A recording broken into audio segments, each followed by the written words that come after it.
Akhirnya setelah sekian lama kita bertemu lagi di Parent Trick.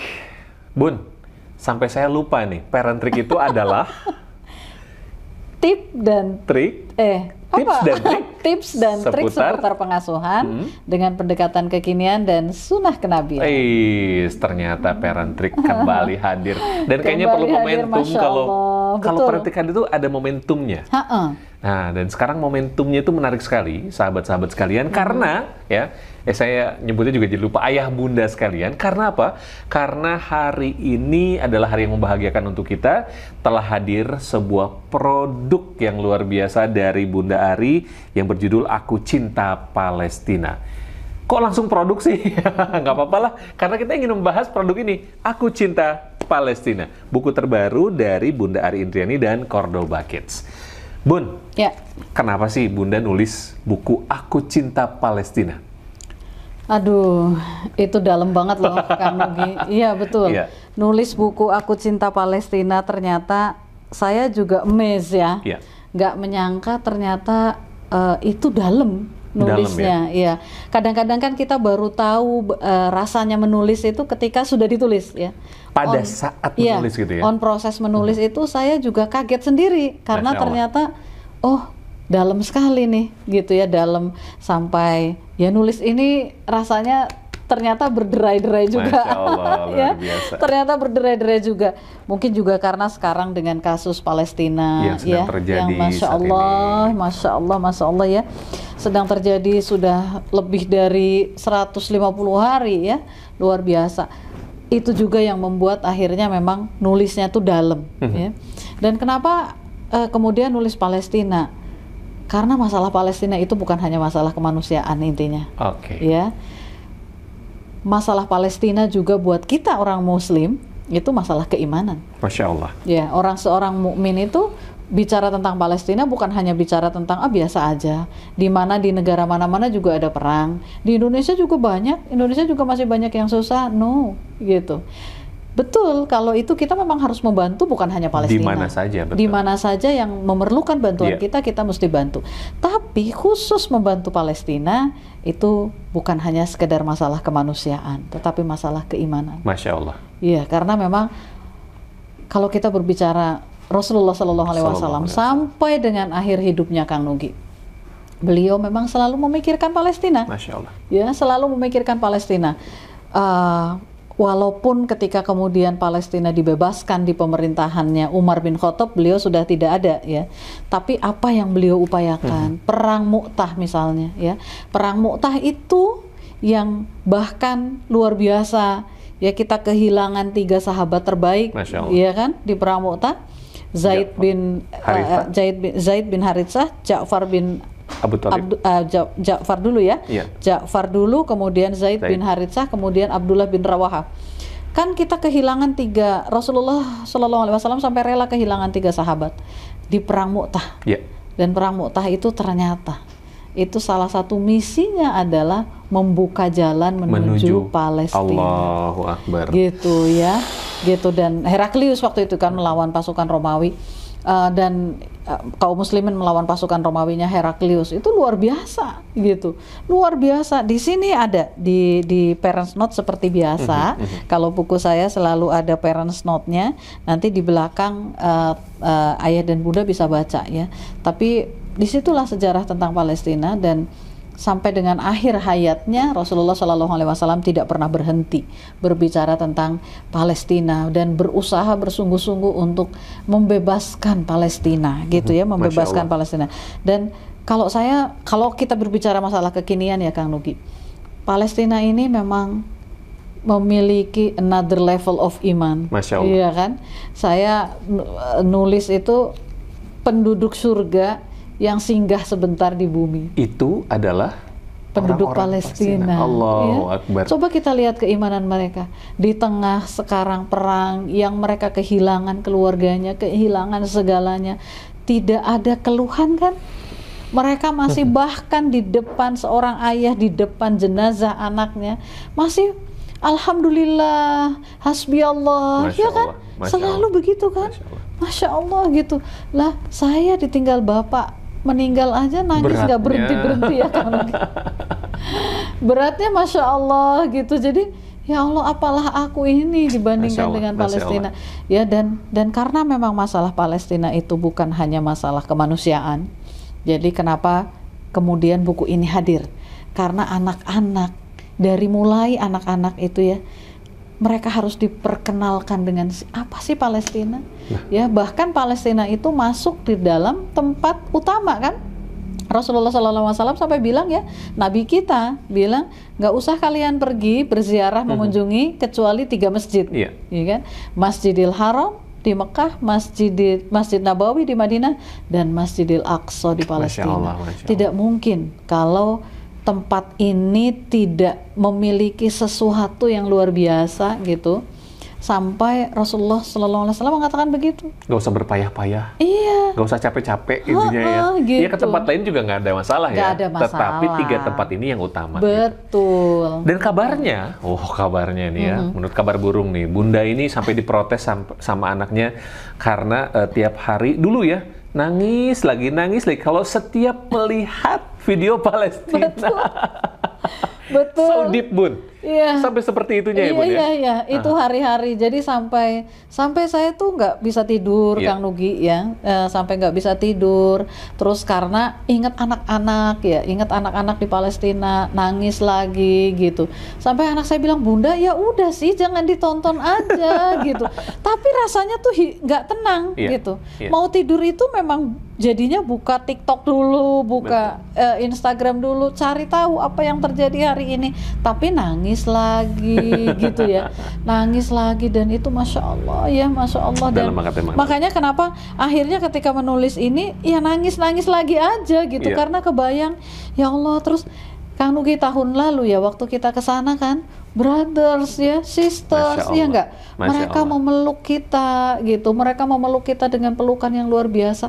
Dan saya nggak tahu ya apa rasanya ketika mereka tahu bahwa ada buku ini dipersembahkan untuk mereka. Karena waktu kemudian saya bilang ya Kang Nugi ya, waktu kita mobil kita mogok ya, dan itu hikmahnya luar biasa, terdampar di sebuah madrasah gitu ya, di Hebron, dan kami semua satu persatu dites bacaan Al-Qur'annya ya, Masya Allah. Dan yang paling sedih adalah ketika mereka kaget, ketika mereka bertanya, nih di antara kalian semua ini berapa yang hafizah ya, adalah sudah hafiz 30 juz.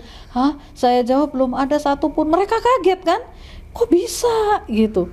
Kalian tinggal di Indonesia kan, kalian negara bisa aman, gitu negara aman, tentram, damai, bisa ngapalin Quran tanpa gangguan bom gitu. Jadi mereka kaget gitu ya. Tapi Masya Allah ya, kita kan sepanjang di tempat itu kan nangis saja, mereka tuh tetap bisa tersenyum, tetap memuji nama Allah dan kabarnya sebagainya. Waktu itu ini ya, lintas bahasa ya, bahasa Arab, bahasa Inggris, bahasa Indonesia. Iya, karena mereka nggak paham juga kita pakai bahasa Inggris kan. Jadi saya sampai bilang ke siapa waktu itu ya, kita ngomong bahasa Sunda aja, bahasa Jawa aja juga sama aja gitu, karena kita ngomong bahasa Inggris juga mereka nggak paham. Jadi komunikasinya lewat itu Google Translate.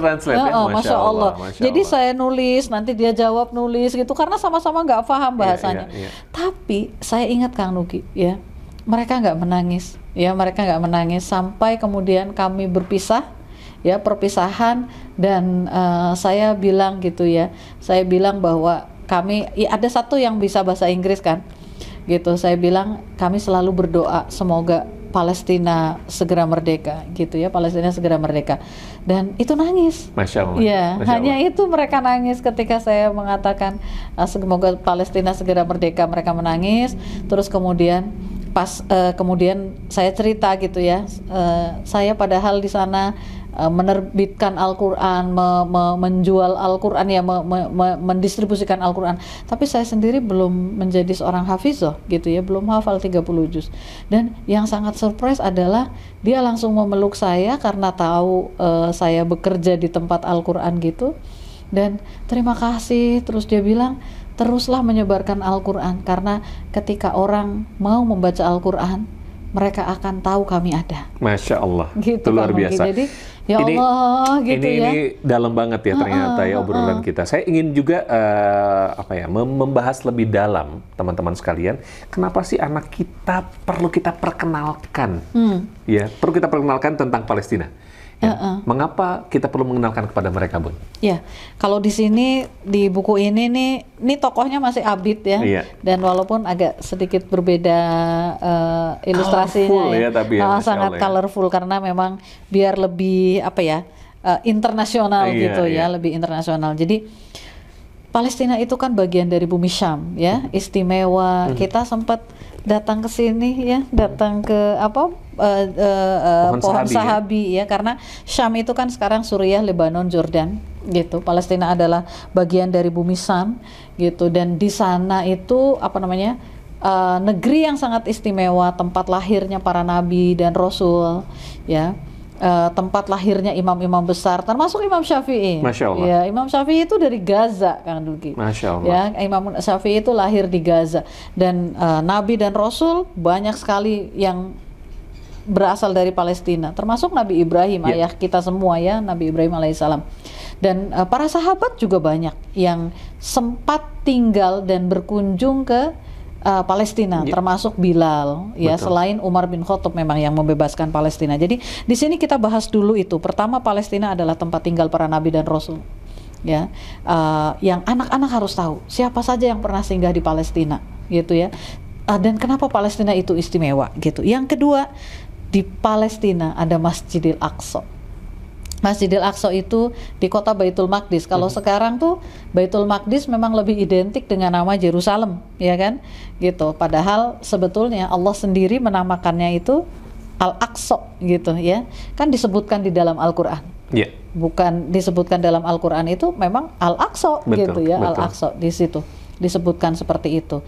Dan kalau kita bicara Al-Aqsa itu yang mana sih, Kang Nugi? Gitu. Iya, kadang-kadang orang tuh bingung. Al-Aqsa tuh itu loh, yang kubahnya hitam, bukan yang emas. Salah tuh. Sengaja tuh emas, supaya emas gitu. Supaya orang nggak tahu kubah hitam. Gitu kan. Padahal yang namanya Al-Aqsa itu adalah sebuah kompleks. Wah. Ya kan? Kawasan, sebuah kompleks, sebuah kawasan seluas lebih dari 144 ribu meter persegi gitu. Jadi di situ ada masjid Kibli yang besar ya, yang warnanya hitam tuh, kubahnya abu-abu lah ya. Terus kemudian yang sangat populer kan kalau di Indonesia yang Qubatus Sakhroh, yang apa namanya Dome of Rock, Dome of the Rock, yang kubahnya gold ya, kubah emas. Dan masih banyak lagi, ada madrasah, ada taman bermain, ada perpustakaan, ada musola, banyak sekali di sini. Di buku ini disebutkan juga biar memang anak-anak tahu ya, biar anak-anak tahu. Kemudian yang ketiga di sini ya, di Palestina itu adalah tempat kiblat pertama. Masya Allah. Ya kan, kiblat pertama umat Muslim. Betul. Jadi dulu sholat itu kita menghadapnya ke Masjidil Aqsa, ke Palestina. Ketika Nabi berada di Madinah waktu itu ya. Betul, iya gitu. Jadi kita masih di Mekah, Kang. Di Mekah juga. Masih di Mekah ya. Jadi sholat itu belum menghadap ke belum menghadap ke Masjidil Haram, tapi menghadap ke Masjidil Aqsa. Ya, kita baru berubah menghadap ke Masjidil Aqsa itu setelah peristiwa Isra dan Mi'raj. Nah, itu juga keistimewaan yang selanjutnya. Keistimewaan keempat, Masjidil Aqsa adalah tempat Isra dan Mi'rajnya Rasulullah SAW. Ya, dan itu istimewa. Kita ini menaati Allah dari semua perintah dan larangan yang Allah turunkan itu disampaikan oleh Allah kepada Rasulullah SAW melalui malaikat Jibril. Iya, iya kan? Saya kecuali mau sedikit aja revisi, Bun. Nggak apa-apa ya. Jadi perubahan Masjidil Aqsa ke Masjidil Haram itu peristiwanya di Masjid Qiblatain. Itu di Madinah. Iya, Jadi betul. Iya, betul di Madinah ya. Betul.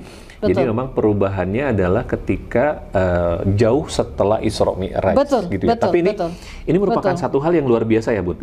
Anak-anak itu kan nggak tahu sebelumnya gitu ya, taunya ya udah gitu ya. Jadi maksud saya tadi bahwa kiblatnya penduduk kaum muslimin menghadap kepada Palestina di Al-Aqsa itu ketika mereka masih di Madinah. Karena kan Allah belum menurunkan juga perintah sholat ya. Tapi mereka sudah sholat, ya kan? Sholatnya itu seperti sholatnya Nabi Ibrahim alaihissalam. Ya, dan ya itu dia satu-satunya perintah yang Allah kirimkan tanpa perantara, tanpa melalui malaikat Jibril, langsung adalah sholat. Dan itu di peristiwa Isra dan Mi'raj. Yaitu sebabnya memang sangat istimewa. Ya, Nabi Muhammad SAW diberangkatkan dari Masjidil Haram ya ke Masjidil Aqsa, kemudian dinaikkan melewati langit ketujuh ke Sidratul Muntaha, naik lagi ke Baitul Ma'mur, naik lagi kemudian bertemu dengan Allah dan menerima perintah sholat. Jadi luar biasa istimewa. Tapi memang setelah itu belum berubah posisinya. Ya, sholat masih tetap menghadap ke Masjidil Aqsa sampai kemudian di Madinah ya Rasulullah sudah hijrah, yang di Masjid Qiblatain itu ya, kita kalau umroh biasanya suka dilewatin karena kalau turun macet. Iya, betul, hanya dilewatin saja ya. Kemudian yang kelima, Masjidil Aqsa itu adalah satu dari 3 masjid tadi yang Rasulullah SAW meminta kita untuk mengunjungi, ya tidak usah berlelah-lelah berpayah-payah kecuali ketiga masjid itu, Masjidil Haram, Masjidil Aqsa, dan Masjid Nabawi dan Masjidil Aqsa ya. Bahkan kan keistimewaannya juga berlipat-lipat ya gitu. Nah, kemudian yang keenam, Masjidil Aqsa itu pernah menjadi tempat sholat paling agung sepanjang sejarah. Kenapa? Karena pada saat peristiwa Isra dan Mi'raj itu Rasulullah SAW memimpin sholat, ya kan, seluruh Nabi dan Rasul. Jadi dari sejak Nabi Adam alaihissalam sampai Nabi Isa alaihissalam. Ya, jadi jumlahnya itu puluhan ribu. Ya, kalau kita ngebayangin emang muat gitu ya. Ya, nggak usah mikir begitu gitu ya. Orang Allah saja sangat mudah memberangkatkan dalam satu malam ya, dari Masjidil Haram ke Masjidil Aqsa, terus ke langit ke-7 sampai ketemu Allah, terus balik lagi gitu hanya dalam waktu satu malam aja bisa gitu. Masa hanya mengumpulkan seluruh Nabi dan Rasul, ya kan? Karena ya itu iman, ya iman itu tidak selalu harus dengan logika gitu. Dan yang ke-7 di sini dibahas bahwa Masjidil Aqsa adalah masjid kedua yang dibangun di muka bumi. Allahu Akbar. Masjid pertamanya adalah... Umur berapa Anda tahu Masjidil Aqsa adalah masjid kedua yang dibangun ke muka bumi gitu ya? Nah, jangan-jangan Pak Nugi baru tahu. Jadi memang gitu ya, kalau dihubungkan dengan tadi ada 7 hal, bahkan lebih banyak di sini, itu adalah Masjidil Aqsa ini adalah legacy. Betul. Dari sejak Nabi Adam. Untuk kita, gitu benar. Betul. Jadi selisih pembangunan Masjidil Aqsa dengan Masjid Haram itu kalau di hadis yang sahih itu sekitar 40 tahun. Masya Allah. Gitu. Jadi memang sangat berdekatan. Gitu ya, sangat berdekatan. Kalau Masjid Nabawi kan udah ke sini, sudah setelah Rasulullah hijrah kan, gitu. Jadi memang yang pertama itu Masjidil Haram, kemudian yang kedua Masjidil Aqsa, gitu. Dan itu luar biasa memang Kang Nugi. Kalau kita membahas, terus di sini juga di buku ini juga dibahas kenapa kemudian terjadi peperangan gitu ya. Di sini dibahas lah dengan bahasa yang sangat kids friendly, insya Allah untuk ya. Anak-anak betul. Kids friendly insya Allah seperti itu. Dan saya nih Kang Nugi, saya tuh pernah menyimak ceramahnya Ustadz Abdul Somad dan itu dalam banget sih buat saya. Waktu beliau bertanya kepada syekhnya, syekh beliau di Al-Azhar, beliau bertanya kenapa Allah tuh tidak menghancurkan saja orang Yahudi gitu, kan mudah bagi Allah kan gitu, tapi kenapa sampai sekarang terus aja Palestina itu dijajah? Dan jawabannya apa Bun? Jawabannya tuh begini, kata syekhnya, kalau Allah begitu mudah memerdekakan Palestina, terus kamu mau masuk surga pakai apa? Astagfirullah. Ini langsung ngejeplak banget ya. Dan langsung habis itu Ustadz Abdul Somad itu sudah tidak bisa berkata-kata, kata beliau ya, dan itu dalam banget loh Kang Nugi, iya kan? Jadi Palestina adalah jalan surganya umat akhir zaman. Betul. Dan kalau misalnya kita ingin anak-anak kita mendapatkan jalan itu, kenalkan Palestina kepada mereka gitu ya Bun. Betul, itu dia kan, karena sudah jelas ada di surat Al-Isra. Kalau saya bilang ya, ini satu buku tapi berjuta warna, berjuta kisah, berjuta warna sesuai dengan ilustrasinya, Masya Allah, dan berjuta manfaat. Kenapa? Karena buku ini bukan hanya sekedar satu buku, tetapi buku ini ternyata adalah sebuah legasi kita kepada anak-anak kita tercinta. Dan tidak cukup itu, Bunda juga menjadikan buku ini sebagai satu paket dengan beberapa buku pilihan. Dan ada satu yang luar biasa. Bun, tolong dong Bun, ini Quran kok keren banget Bun. Iya, itu Qurannya keren banget. Anak-anak sekarang tuh senangnya visual ya. Lihatnya, ya Allah itu Quran bagus banget. Ini Quran juga bernadakan, nuansakan Palestina. Betul. Apa yang beda dengan Quran ini Bun? Selain cover ya, kalau cover memang karena ini temanya Palestina gitu. Tapi Al-Quran ini, saya suka banget loh Kang Nugi, ya. Karena makanya disebut Quran karakter building. Iya, Quran karakter building. Karena di dalamnya itu bener-bener ada materi tambahan untuk how to building a character building gitu. Masya Allah. Ya, gitu. Dan sesuai dengan kurikulum gitu ya. Jadi, Masya Allah ini luar biasa banget gitu ya, luar biasa banget. Dan apa namanya, ini kan ada buku khususnya pendampingnya nih, juga buku pendampingnya untuk ayah bundanya. Untuk ayah bundanya. Jadi karena kan materi yang ada di sini kan nggak muat semua kan di dalam Quran. Kalau saya baca ini, maaf saya dibuka ya karena memang sudah tua. Kebalik ya, kalau baca malah dibuka kacamatanya. Jadi kalau kita lihat di sini tuh ada muatan akhlak, muatan sejarah kebudayaan Islam, muatan fikih. Ada nilai-nilai religius, nilai tolong menolong, terus juga muatan akidah gitu ya, muatan Al-Quran dan hadis. Jadi di dalamnya ada pelajaran-pelajaran penting untuk anak-anak kita. Yang akan menemani anak kita ketika membacanya gitu Bun. Iya. Jadi nah, untuk orang tua pengayaannya lebih dalamnya itu ada di sini. Bicara tentang kasih sayang, misalnya ini dijelaskan kan, kasih sayang itu apa aja, kasih sayang kepada orang tua, kepada tumbuhan dan sebagainya. Ayat yang terkaitnya di mana? Nah, itu yang connect ke situ. Langsung dilihat. Ayat yang terkait adalah Al-A'raf ayat 56. Langsung dibaca kayak di sini. Gitu, langsung dibaca di situ. Dan di situ juga ada cantolannya kan, maksudnya yang udah nyambung ke sini. Nempel ke situ. Betul. Jadi ini emang luar biasa. Ini sih keren banget. Dan bukan hanya itu, katanya Bunda juga punya ini. Allah. Oh iya, itu permainan. 99 permainan edukatif Bun. Iya. Ini kok buat anak-anak. Luar biasa ya. Kalau dibuka gitu ya, kadang-kadang permainan edukatif tuh kayak gimana sih? Tadi anak saya ngebuka ini, terus dia main sendiri gitu ya. Sampai suka asik banget ya.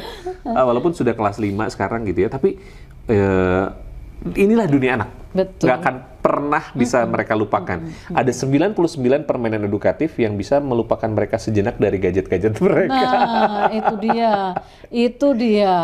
Gitu. Ya, ini semua Bun, ada Aku Cinta Palestina, ada Al-Quran, ada 99 permainan edukatif. Iya, ada buku ini. Ada buku ini. Masya Allah, kaya banget ini buku ini ya. Dan ada hijab ini. Iya. Makanya kok pangling itu ada gambar Akso, iya.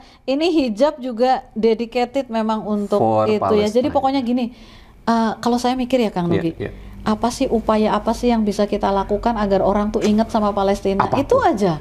Iya kan? Lakukan apapun deh gitu ya, lakukan apapun. Ya selain bantuan moral ya, kita menjelaskan kepada anak-anak gitu. Karena mulainya harus dari anak-anak. Betul. Kalau nggak dari anak-anak kan akhirnya ya begitu, orang dewasa pun nggak peduli. Mau ada boykot, mau ada apa, emang ngaruh gitu. Jadi memang harus mulai dari anak-anak, termasuk ibunya kan. Jadi ini juga spesial hijabnya. Dan katanya itu hijab bukan sembarang hijab, tapi bukan sembarang hijab. Seorang artis terkenal di Indonesia. Ini Mimi Venita, Mbak Venita Ari, kerjasama kita alhamdulillah dengan Makaila ya, dengan Makaila karena memang Mbak Venita, terus Mas Ari Untung, itu kan juga dua tokoh Palestina, selebritis ya, yang sangat saya suka ya, saya sangat respect sama mereka karena beliau-beliau ini sangat sangat peduli, sangat care kan dengan Palestina. Mereka tuh menginspirasi banyak pasangan. Dan nggak banyak orang yang berani berbicara langsung tentang Palestina. Mas Ari, Mbak Venita tuh luar biasa gitu, dan alhamdulillah ada rizkinya bekerja sama dengan dan yang saya kebayang Makaila. Mbak Venita ini buat apa? Ini kita buat ini Palestina yuk. Ayo. Wah, gitu kebayangnya gitu iya, ya. Emang. Oh, gitu betul, ya? betul. Wah, Masya Begitu Allah, langsung luar biasa, ketemu luar biasa. Mi di acara gitu ya, lagi ada acara terus ketemu Mi, kita mau bikin begini-begini. Ayo mau gitu kan. Gitu Masya udah Allah, langsung ya. semangat Masya Allah. banget gitu, langsung semangat banget. Terus nanti ada donasi kan, pertanyaannya kan langsung begitu. Nanti ada donasi kan untuk Palestina. Iyalah Mi Iya. gitu ya. Iyalah Mi, Cordoba selalu kan karena Masya Allah. ada produk-produk yang memang didedicated untuk Palestina. Jadi ini kan ada donasi ke sana. Dan kalau kita ngelihat ya, ini sebetulnya belum hijab aslinya sih. Iya, iya. Ini masih dummy maksudnya. Akan lebih bagus katanya ya, Iya, Bun, ya lebih bagus. Dan karena saya juga sebelum ini saya tuh udah punya beberapa hijabnya Makaila ya. Itu enakeun pisan pokoknya mah dipakai. Betul iya, ya. iya. Saya punya beberapa hijabnya Makaila. Terus ini tuh filosofinya, ini ada bunga-bunga ya. Bunga, oke. Ini bunga popi. Bunga popi itu bunga kebangsaan Palestina. Masya Allah. Jadi ini juga ada bukan fishnet yang Iya. seperti kebanyakan ya, tapi fishnetnya ini memang pakai bunga-bunga Palestina. Dan ini kalau dibuka sebetulnya ada peta Palestinanya. Oke. Kalau nggak dipakai hijabnya tuh kelihatan yang bagian peta. hitam itu Iya, peta di ya. belakang. Oke. Ada peta Palestina. Makanya saya tadi tuh kok ada warna yang berbeda, ternyata itu peta. Ya? Memang peta Palestina. Terus kemudian ada pohon zaitun, Iya. iya kan? Ini pohon zaitun, Masya pohon Allah. khasnya Buah zaitun Palestina ada, ya Masya Allah. kan, gitu ya. Saya pernah di Madinah Gitu. itu cari minyak zaitun terbaik. Ya, Saya masuk ke dalam sebuah toko itu toko herbal, dan terus saya nanya, saya ingin minyak zaitun terbaik. Terus dia liatin ke saya, ini nomor 1. Oh, pakai bahasa Indonesia karena Iya, kita, iya. ini nomor 1, ini nomor 2, ini nomor 3. Nomor 1 dari mana? Palestina. iya, betul, Wow. betul sekali. Oke, ini Masya Allah. bukan hanya sekedar produk, tapi ini adalah sebuah legasi. Titipkan Palestina kepada anak-anak kita, dan kini cara menitipkannya lebih mudah karena ada media yang akan menemani Anda dan juga anak-anak kita untuk mencintai Palestina. Aku cinta Palestina dari Cordoba Kids. Sampai bertemu di Parent Trick selanjutnya.